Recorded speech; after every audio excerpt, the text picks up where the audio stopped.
ও hello Mamata চোর, কেমন আছো? শীতে ভালো আছো? শীতে লোক গরিবদেরকে কম্বল কেতা এসব দিলে? দাওনি তো মনে হয়। আরে দাও দাও, এত মেরো খেলে হবে? দাও দাও।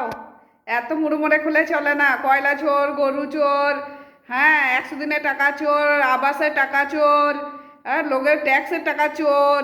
ও মমতা তো চোর। মমতা দি, তুমি এখন মাঝখানে পড়ে গেছো। তোমার ওই হুমায়ুক নাকি, হুমায়ুক কবির, ও দেখো মসজিদ বানিয়ে ফেলছে তোমার জন্য। হেজা পড়ে গিয়ে আজ প্রথম শুক্রবার নামাজটা ফেলে এসো। ঠিক আছে, তুমি তো এখন মাঝখানে পড়ে গেছো। না হিন্দুদেরকে কিছু বলতে পারছো, না মুসলিমদেরকে কিছু বলতে পারছো। মুসলিমদেরকে বললে তোমার হিন্দু ভোট কাটবে, আর মুসলিমদেরকে কিছু বললে তোমার মুসলিম ভোট কাটবে, আর হিন্দুকে কিছু বললে তোমার হিন্দু ভোট কাটবে। তুমি এখন মাঝখানে পড়ে গেছো মমতা। তোমার আর কিছু করার নেই। তুমি এখন চুরি করে করে এমন জায়গায় পড়ে গেছো, আর পাবলিক এখন জাগছে। তো সবাই বুঝতে পারছে যে খাল কেটে কুমির নিয়ে এসেছি। এবার খালটা বোঝানোর সবাই চেষ্টা করছে যে খালটা বোঝাও, এবার কুমিরটাকে খেদাতে হবে।